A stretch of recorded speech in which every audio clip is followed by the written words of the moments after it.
Dwarka circle जवळील अशोक मार्ग ते पखाल रोड दरम्यान ड्रेनेज चेंबर तुटल्याने रस्त्यावर पाणी साचले.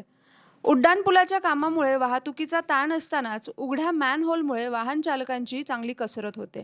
द्वारका ते पखाल रोड या एरियावर आम्ही गेल्या 25-30 वर्षापासून इथे राहतो आहे आणि इथली परिस्थिती अशी आहे की दर पावसाळ्यामध्ये इथे ड्रेनेज चोकअप होतं, नेहमीचा अडचण आहे ही.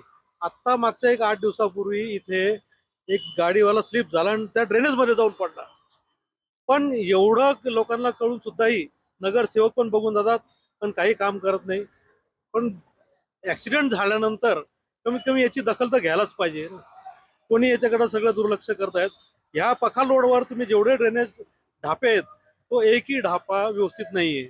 सगळे ढापे तुटलेले आहेत. कुठून पाणी निघतं, कुठं काय आणि बरोबर रोडच्या मधात आहे सगळ्या गोष्टी. वर्षभरापूर्वीच याच परिसरात ड्रेनेजच्या पाण्यात बुडून एका नागरिकाचा मृत्यू झाला होता.